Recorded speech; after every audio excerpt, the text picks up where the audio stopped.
¿Qué es la iniciación cristiana? Vamos a separar el término iniciación y cristiano. ¿Qué se nos viene a la mente? Comienzo.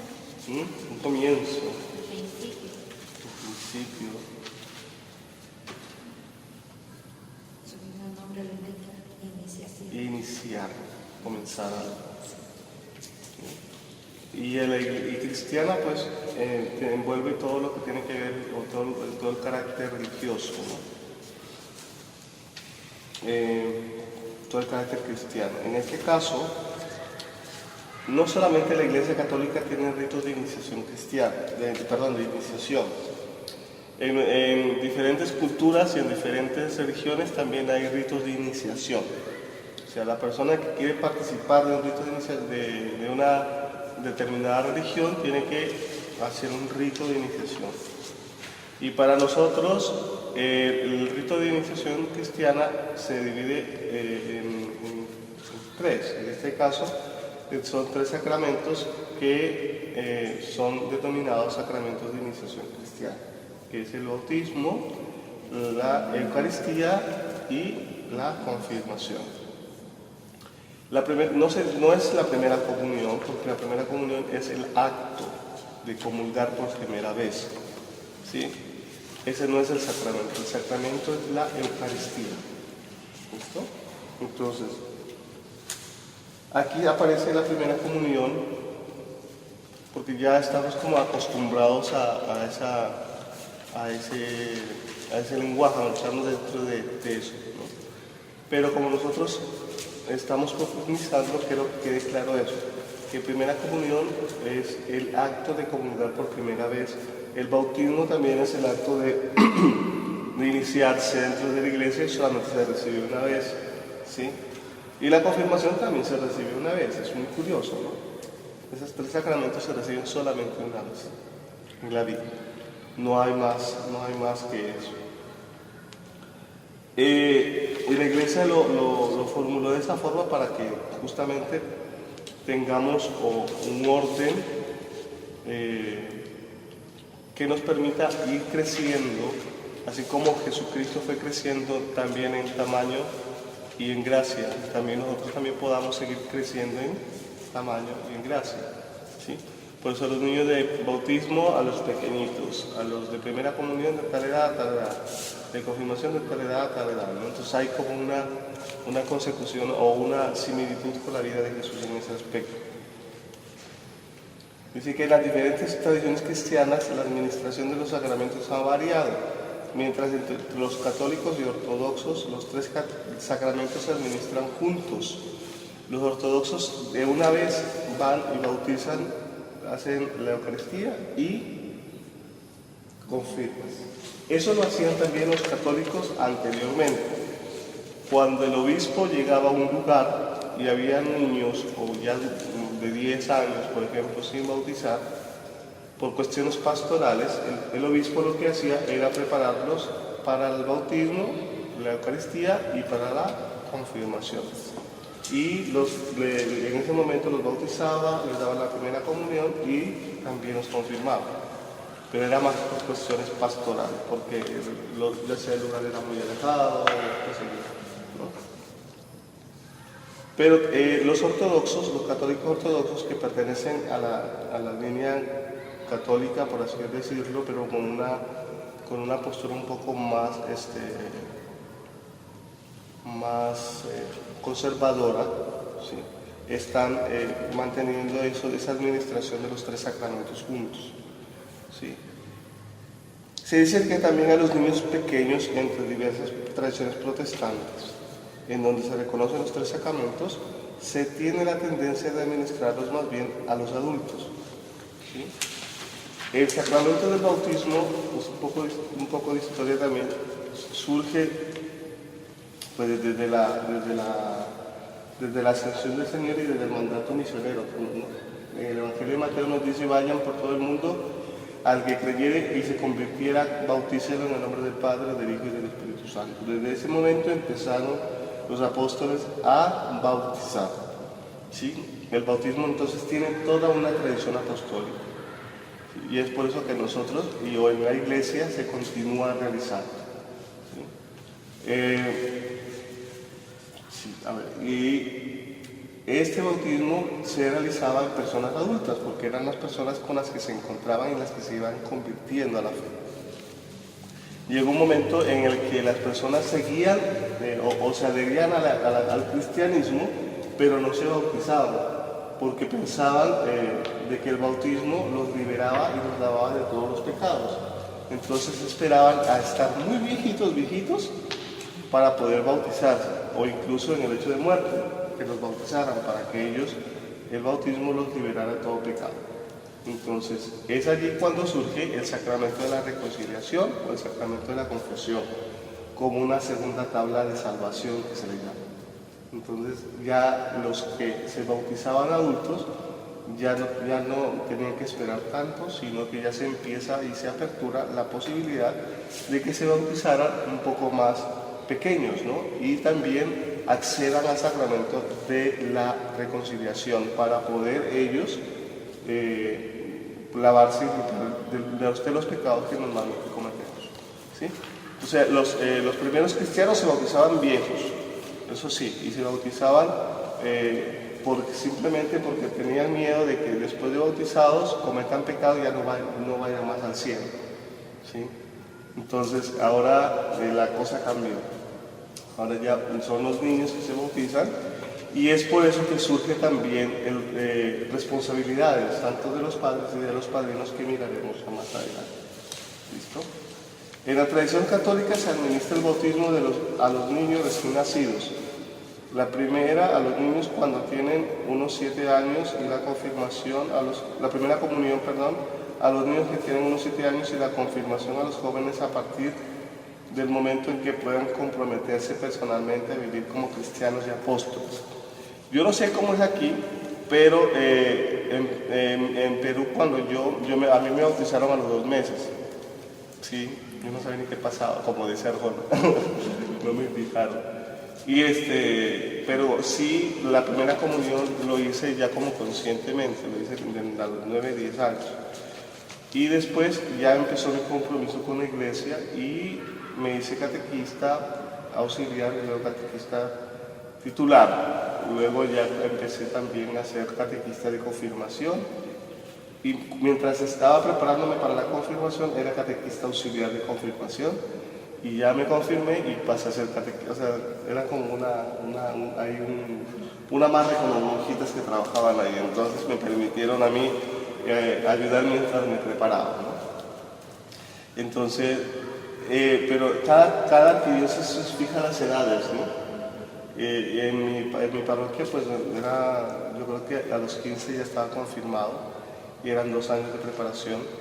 Sí, a los 2 meses me bautizaron y a los 10, creo, 8, 9, 10 años estaba con la primera comunión. Pero nunca había sido un periodo así, un lapso muy largo de tiempo, ¿no? Donde no había mayor cosa. Pero sí, aquí en la arquidiócesis de Bogotá, de Santa Cruz, no lo sé cuáles sean los lineamientos, porque me ha tocado inscribir a niños de 11, 12 años para el bautismo. Sí, y claro, cuando los ven dicen, y ese está grandote, ya debería estar en la primera comunión. Obviamente que sí, pero el hecho mismo de que somos misioneros tampoco le podemos negar el bautismo a nadie. Entonces, la idea es que el niño y la persona acceda y tenga el sacramento. Cuando nosotros bautizamos a jóvenes y adultos es muy importante que se les prepare para celebrar junto toda su iniciación cristiana. Y si por razones pastorales no pueden recibir la confirmación, deben por lo menos recibir el bautismo de la primera comunión. Precisamente por razón de esta unidad entre los sacramentos de iniciación, es cuando una persona ha formado un hogar, vive unida en forma permanente a su cónyuge y no ha recibido alguno de los sacramentos de iniciación aunque antes de contraer matrimonio sacramental tenga que recibir estos sacramentos de la iniciación. Al prepararse para recibir los sacramentos de iniciación también debe prepararse para la celebración del matrimonio. si alguien que viene a casarse y dice nosotros no nos hemos bautizado, tienen que, a la par de la preparación al matrimonio, tienen que tener un periodo de catecumenado, es decir, un periodo en el que se le va a preparar a ellos para que puedan recibir y acceder a los sacramentos de iniciación. Si es que quisieran los tres, ¿no? Pueden ellos de solamente querer el bautismo y con el bautismo ya se pueden casar, ¿sí? O pueden querer también la primera comunión, no hay ningún problema porque en el matrimonio ya podrán comulgar, ¿sí? O si quieren confirmarse, genial, ¿no? Pero siempre hay que buscar la madurez en la persona en el momento de la confirmación sobre todo. No meter por meter, no meter a chinos por meter a la confirmación, ¿sí? Porque no es la idea. Porque a las finales a ustedes les ha pasado y ha pasado en todo lado, que cuando se confirman a las finales ya no vienen más como muchachos. ¿Sí? Es como que si dicen, ya confirmé, libré de eso. ¿Sí? Entonces la idea es que el chico o la chica cuando ya esté en su edad de asumir el compromiso del sacramento de la confirmación, pues lo haga de una manera consciente. Y es por eso que es importante el bautismo y es importante el acompañamiento de los padres y los padrinos en eso. ¿Listo?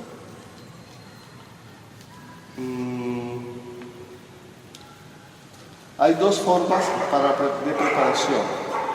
Como les decía, la primera forma es la preparación de padres y padrinos previos al bautismo de los niños. Eso es lo que vamos a mirar ahora. Y la segunda forma es la preparación de los jóvenes y adultos que van a ser bautizados. Eso lleva un periodo de catecumenado un poco más largo, ¿sí? En algunas iglesias lleva hasta años, ¿sí? Perdón, porque ellos tienen como un programa de catecumenado ya bien estructurado y las personas son conscientes de que tienen que entrar a ese programa. Aquí no, las personas llegan y dicen quiero bautizar, pero tienes que venir para 2 charlitas. ¡Tanto! 2 charlas. Pareciera que les dijeran 2 meses, 2 años. Pero hay iglesias en las que les dice, usted tiene esta edad, usted tiene que traer este programa de catecumenado. Porque usted ya tiene conciencia y tiene que saber a lo que se está metiendo. ¿Sí? Entonces la idea es esa. O sea, el objetivo va a girar en torno ahora a padres y padrinos, ¿sí? Luego miraremos lo que será la cuestión ¿cómo se llama? Del plan de preparación para los jóvenes. Y justamente para eso quiero que nosotros compartamos un poco la noción que tenemos sobre bautismo, ¿sí? Si miran la hoja, vamos a mirar nuestra cabecita y a ver qué tenemos y qué traemos con nosotros sobre el tema del bautismo. Aparte que ya dijimos que es un sacramento de iniciación cristiana, ¿qué otras cosas más ustedes han escuchado sobre el bautismo o en torno al bautismo? Toda nuestra vida está compuesta de ciclos y compuesta de ritos. Todo, absolutamente todo. Hasta nuestra forma de comer, nuestra forma de hablar, nuestra forma de organizar nuestra semana. Todo como es un ritual, ¿sí? Y por eso a veces decimos, hemos caído en la rutina, ¿no? Porque viene de ahí. Porque todo está como muy estructurado. Si me salgo de esto, si me demoro un poquito más, ya cambia todo, ¿no? Entonces la idea es que tengamos como que muy bien estructurado esto y alimentemos aquello que son ritos y le demos consistencia para que no se convierta en rutinario. Listo. A ver, ¿quién me ayuda con la lectura de qué es el bautismo? ¿Qué es el bautismo? Cuando los niños nacen, los papás exponen un nombre, pues saben que es muy importante llamarlos de alguna manera para poderlos inscribir y para que sean alguien en especial, con nombre y apellido y para que sean ciudadanos del país. En el caso del bautismo, se trata de algo aún más importante, pues en la Biblia nos dice, el que crea y se bautice se salvará. Todos los seres humanos somos pecadores, Ser pecador significa, en primer lugar, ser frágil, débil, incapaz de alcanzar por sí mismo la plena felicidad y al mismo tiempo tener dentro de sí mismo la tendencia a no aceptar esa realidad, por lo que uno se vuelve orgulloso y autosuficiente. A esta situación, común a todos los seres humanos, la podemos llamar pecado original.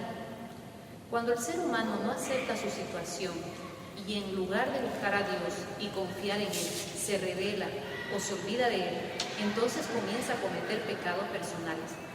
Como Dios nos ama mucho y sabe que mientras estemos en pecado no podemos ser libres ni felices, nos envió a su Hijo Jesucristo, quien se hizo hombre como nosotros para salvarnos y hacer posible la vida de amor con Dios.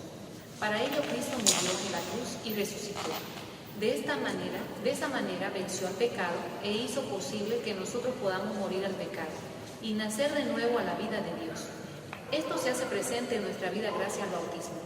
Cuando nacemos no estamos plenamente injertados en Dios, es decir, no participamos plenamente en la vida de Dios. Al recibir el bautismo, nacemos plenamente a la vida de Dios, a la vida en el Espíritu.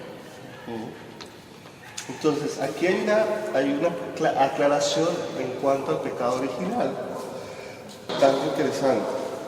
Sí, decimos que el pecado, y siempre explicamos de que el pecado original lo cometieron los padres, Adán y Eva, ¿no? Al comer, ¿qué comieron? No, del fruto del árbol prohibido. Sí, no aparece en ningún lado la manzana. En ningún lado de la Biblia aparece manzana. Sí. En la película se ve. Pero en la Biblia dice el fruto del árbol prohibido, no dice manzana. La manzana es muy rica, muy saludable. Entonces, el pecado de la desobediencia, cometieron Adán y Eva en este caso, se transmite a nosotros en nuestra condición humana. ¿Y cómo se transmite? En el hecho, primero, de que somos personas frágiles, ¿sí? En que somos personas que, ya lo dice aquí, ¿no? Que somos incapaces de alcanzar por nosotros mismos aquello que es la plenitud, ¿sí? Entonces, y también se muestra como aquella tendencia hacia el pecado, hacia aquello que nos separa de Dios, hacia aquello que a Dios le molesta, en este caso. No me gusta el término Dios le molesta, pero a Dios le incomoda pues, que nosotros hagamos, ¿sí? Esa tendencia es al pecado, eso es lo que nosotros llamamos pecado original. Y cuando lo expliquemos, tenemos que explicarlo desde esa forma. No nos quedemos en la imagen de Adán y Eva cogiendo un fruto de un árbol, ¿no? Tenemos que decir, usted es una persona frágil, una persona que sola no va a poder conseguir la plenitud en la vida, tiene que tener a Dios en su vida, ¿cierto? Entonces, y que también tiene la tendencia a pecar, como todos, como seres humanos que somos, tenemos la tendencia a pecar. Eso es el pecado original, ¿sí? Obviamente que tiene su fundamento en la desobediencia de Adán y Eva. Pero Adán y Eva es un relato bíblico, mítico. Pero desde ahí se explica, ¿no? Y cuando nos encontremos con los padres, digámosle que el pecado original se transmite o se traduce no porque el niño ya venga con un pecado, sino que el niño es un ser frágil, es un ser que no puede valerse por sí mismo, es un ser que pues no puede tender a Dios sin la ayuda de alguien más.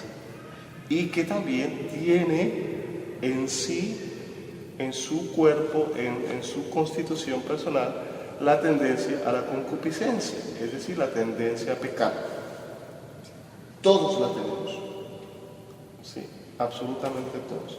Incluso el hermano Jorge, el padre Venancio, todos, por más curas o por más monjas que seamos, también tenemos esa tendencia al pecado, ¿sí?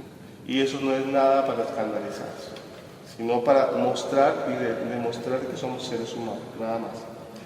¿Listo? Entonces, esta realidad del pecado original que se presenta allí es algo muy central que ustedes tienen que tener claro. ¿Listo? Luego habla de pecados personales que suceden después del bautismo, ¿no? Esos pecados personales, como les decía yo, son los pecados a los que tenemos que dirigirnos al momento de la confesión, al momento de la sacerdote. Para detectar si estoy en pecado o no, la fórmula que tengo yo es si algo me está haciendo padecer, si algo no me está haciendo feliz, si algo no me está dejando ser yo mismo. Entonces, yo siento que estoy pecando porque me siento incómodo conmigo mismo. Entonces, no es que maté una cucaracha y ya estoy pecando. No. ¿Sí? Entonces, ¿qué es lo que realmente me hace sentir incómodo conmigo mismo? Porque la conciencia es la que me dicta a mí qué es lo que está bien y qué es lo que está mal. Quieran o no, el lugar de Dios en nuestra vida es en la conciencia. Todos tenemos conciencia. Todos. Hasta el paz ateo. Hasta el paz ateo. ¿Sí? Porque dice que los ateos son los mejores cristianos. ¿Por qué? Porque se portan mejores que los cristianos. Sí. Ellos no creen en Dios, pero creen en el amor, que es lo mismo que creer en Dios. Cuando hay carencia mejor dicho, ya cuando estamos hablando de un trastorno, ¿qué te digo? Dios también habita en ti. Definitivamente que sí, porque tú eres criatura de Dios. Sí. Pero la conciencia está en un estado diferente al del resto. Pero la conciencia está, obviamente. Hay por ejemplo, niños con síndrome de Down que son muy agresivos y que le pegan a todo el mundo. Pero hay niños que también tienen el mismo síndrome y son los más amorosos del mundo. Entonces, ¿cómo se explica eso? Eso se explica un poco de la intensidad de cómo puede ser entre el trastorno o la fuerza del síndrome que maneja cada niño. ¿Sí? Incluso los peores asesinos de la historia también tienen conciencia, porque saben lo que hacen. Podríamos decir que una persona demente, sí, como que allí no es que no haya conciencia, es que lo que no hay es el reconocimiento de la persona de que tiene conciencia. Por eso es una persona demente. Claro, porque cuando me meten actos así, Y al principio yo les decía qué es lo que habían escuchado sobre el bautismo, qué es lo que sabían sobre el bautismo, ¿no? Pero bueno, ustedes se limitaron un poco a definirlo. Pero hay un montón de situaciones mágicas que rodean al bautismo, ¿no? Como las que acaban de mencionar. Se enferma mucho, llora mucho, es muy malcriado, se le aparece el duende, tengo miedo que se lo lleve. Hay un sinnúmero de situaciones que si tú les preguntas al papá y a la mamá por qué quieren bautizar, te las van a decir. ¿Sí? Entonces, esas son situaciones que la gente está en el imaginario colectivo de la gente. Y tenemos que, en la medida de lo posible, cambiar, porque el bautismo no es esa varita mágica que te va a solucionar los problemas. No es esa varita mágica que va a dejar que el niño sea inquieto. ¿Sí? No es esa varita mágica que va a dejar que la niña sea enfermiza. ¿Sí?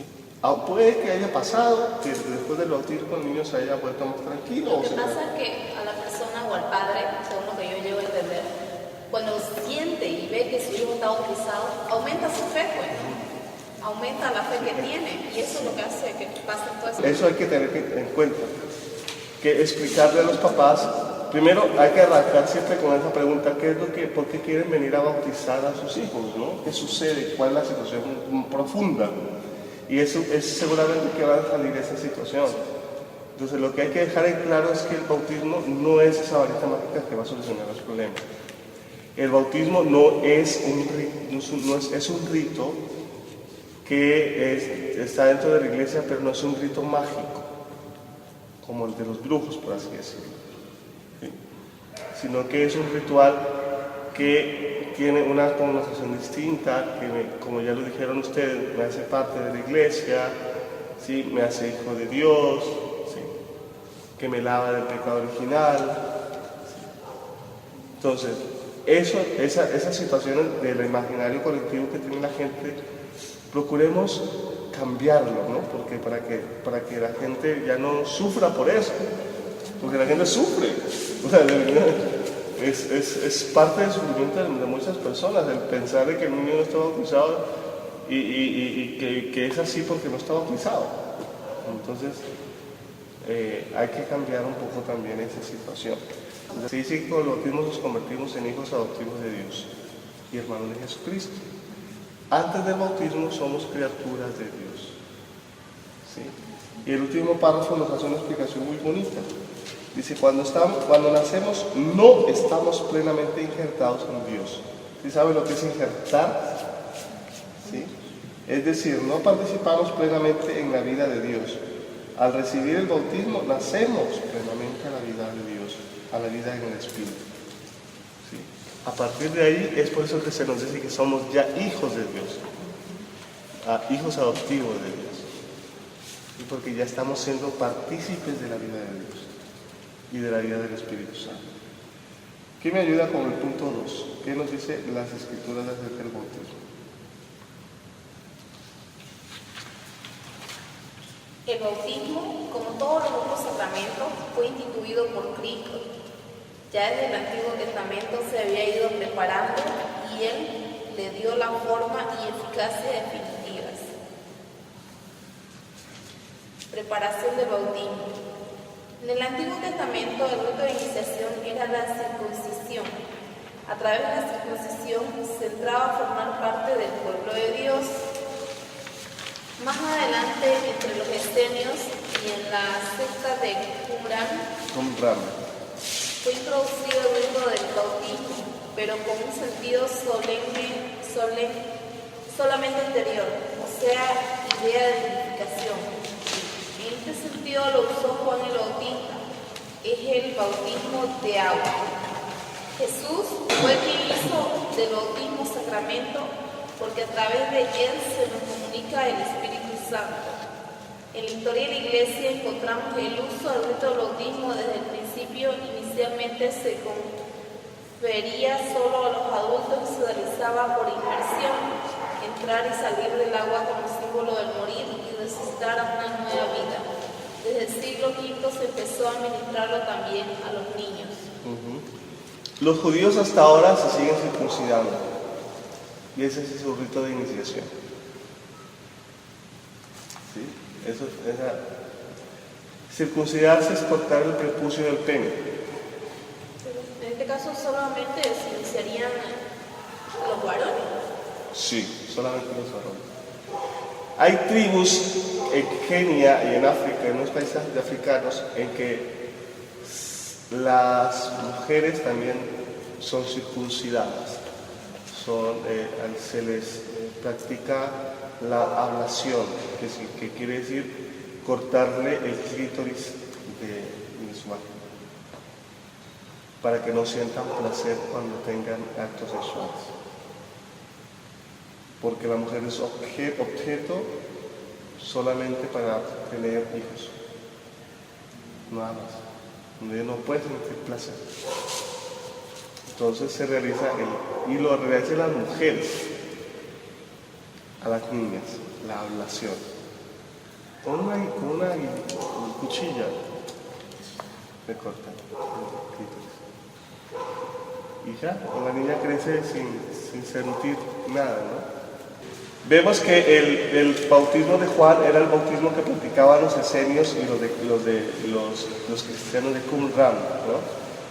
Y era el bautismo de agua, y el bautismo de Jesús es el bautismo del Espíritu, el bautismo más completo.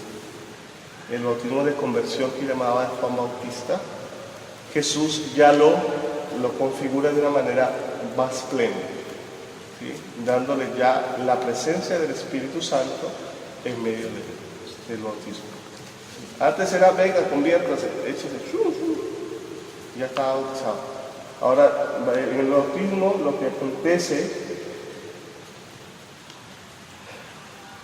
es que el niño, cuando es bautizado, acontece en él algo que se llama un cambio ontológico. El cambio ontológico quiere decir que el cambio del ser de la persona, del niño en este caso. Este niño que vino a bautizarse ya regresa no solo, sino regresa con Cristo. Y su vida va a ser transformada desde la persona de Cristo. Eso es lo que denominamos el cambio ontológico en la persona y desde el bautismo. Hay muchos cambios ontológicos, pero el del bautismo nos hace referencia a que el niño ya no es más solo, sino que él es con Cristo y en Cristo y para Cristo. Sí, vamos a avanzar hasta las objeciones, en la página 7. ¿Qué les parece? Las objeciones son aquellas premisas que me dicen a mí una cosa y yo tengo que dar razón de por qué lo realizo. Por ejemplo, hay una objeción que dice, los niños no necesitan bautismo porque ellos son inocentes y no tienen pecado. ¿Sí? Otra objeción es, no es bueno imponer a los niños una fe que ellos no han escogido. Otra objeción es, Jesucristo se bautizó de grande y se bautizó en un río. La quinta es, ¿qué hay de los niños que mueren sin bautismo? La primera dice, la fe es necesaria para el bautismo. Los niños no pueden hacer un acto de fe, por tanto no pueden ser bautizados. Son 5 objeciones. ¿Sí? Y se viene la lluvia. Entonces avanzamos a este punto 2 para terminar. ¿Quién nos ayuda? A ver. Lo que decías, María, el bautismo como un nuevo nacimiento. Vamos a encontrar el sentido de por qué es el nuevo nacimiento.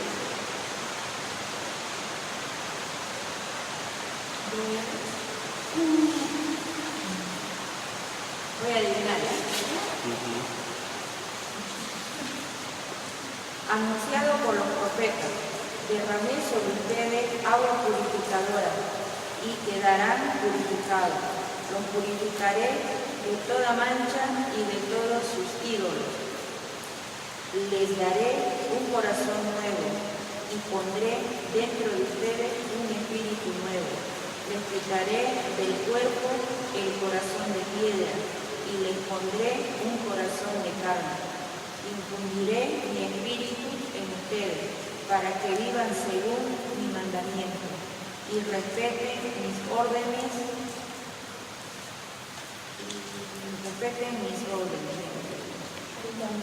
Habitarán en la tierra que yo di a sus padres. Ustedes serán para mí un pueblo y a mí me tendrán por su Dios. Otro, por favor. Luego Jesús los instituye como lo atestigua Balaam. Jesús les contestó, en verdad les digo, nadie puede ver el reino de Dios si no nace de nuevo.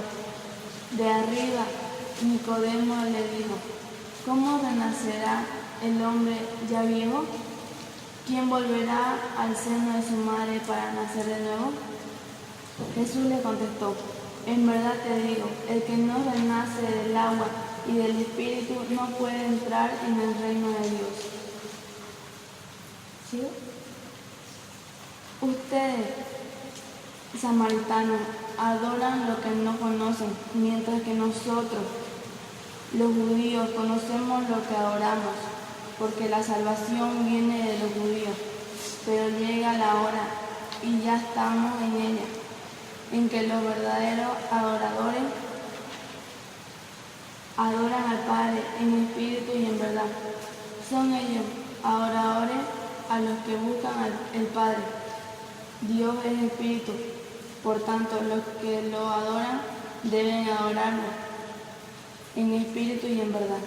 La mujer contestó, yo sé que el Cristo está por venir. Él, al llegar, nos enseñará todo. Jesús les dijo, ese soy yo, el que habla contigo. Por eso, vayan y hagan en todos los pueblos, sean mis discípulos, bautícenlos en el nombre del Padre, del Hijo y del Espíritu Santo, y enséñenles a cumplir todo lo que yo les he encomendado. Yo estoy con ustedes hasta que se termine este mundo. Se dan cuenta de que el bautismo de los esenios y los de Qumran era solamente un bautismo de conversión. Era el mismo bautismo de Juan Bautista, el que hacía Juan Bautista, porque se dice que él pertenecía a estas sectas, ¿no? de los esenios. Jesús, al manifestar la presencia del Espíritu Santo, está manifestando también la posibilidad, o está posibilitándonos a nosotros a experimentar por medio del bautismo un nuevo nacimiento. ¿Sí? Entonces es claro ver que con el relato de Nicodemo se puede también uno preguntarse cómo puede un hombre grande nacer nuevamente, ¿no? Y Jesús es claro que hay que nacer del Espíritu, y eso es lo que ocurre en el bautismo. Nacemos en el Espíritu, nacemos para el Espíritu, y es por eso que formamos y hacemos ya parte definitiva de la gracia y de la persona de Dios. Participamos de Él, ¿sí? Y el último texto que habla de mandato misionero, que les dije al final, al principio, ¿no? Por eso vayan y hagan que todos los pueblos sean mis discípulos. Tiene mucho que ver con lo que hace la iglesia hoy en día, ¿sí?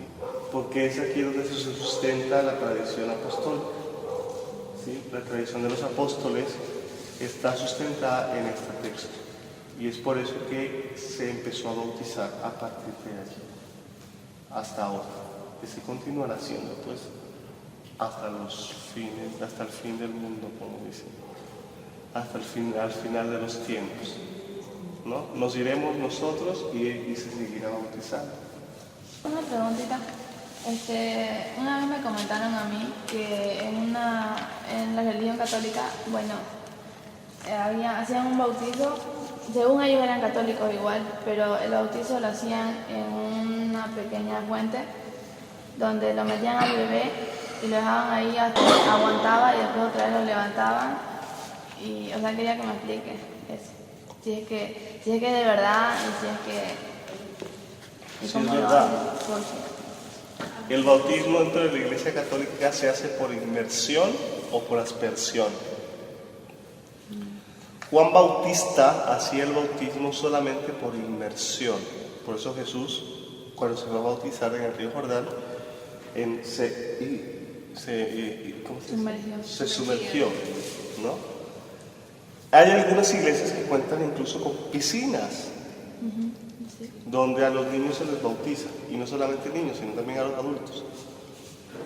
Porque detrás de eso está el hecho de morir cuando está bautizado. Cuando se sumerge, estás muriendo con Cristo, y cuando sales, ya resucitado con Cristo. Esa es la teología que existe en el bautismo. No es más meritorio el bautismo de inmersión y de la aspersión, tienen el mismo valor. Es el mismo bautismo, solamente que no contamos con una piscinita aquí. Si contáramos con una piscinita aquí, yo me metería a bautizar los entonces iban a hacer los bautizos puro adultos, iban a venir de aquí. Cuando veamos lo de las objeciones, vamos a darnos cuenta de muchas cosas interesantes que van surgiendo ahí. Y también se ven en las charlas bautismales. Yo les pregunto a ellos, ¿por qué no lo bautizas a tu hijo? Dejas que tu hijo decida. Que crezca. Porque él goza de libertad. ¿Por qué no lo dejas que crezca? Y los papás como que se ven atemorizados con la pregunta. Y claro, ellos responden porque dicen, no, es que a mí me bautizaron en la iglesia católica y yo tengo que bautizar a mí. No es que tienes que bautizar, ¿sí? Tienes que encontrarle el sentido del bautismo, ¿sí? Y te darás cuenta si vale o no la pena. La mayoría bautiza por tradición. Por tradición. O por el documento, en algunos casos, por obligación. En los colegios cuando van a entrar con ya 15 le piden el de bautismo. Sí. Porque lo primero que a uno cuando uno le dice, le hace la pregunta que por qué viene a pedir el bautizo para su hijo, y uno dice, cuando yo era pequeño, a mí me bautizaron en pequeño. Yo vengo de una religión, de una familia católica. Entonces, si yo fui bautizado así, yo tengo que bautizar a mi hijo también así. Es por eso que la idea de este taller es mostrar el bautismo no como un acto jurídico que tenemos que hacer, sino como dirá el capítulo que sigue, como un acto de amor. Entonces, yo les dejo ahí para que lean el bautismo como un acto de amor, que es muy bonito.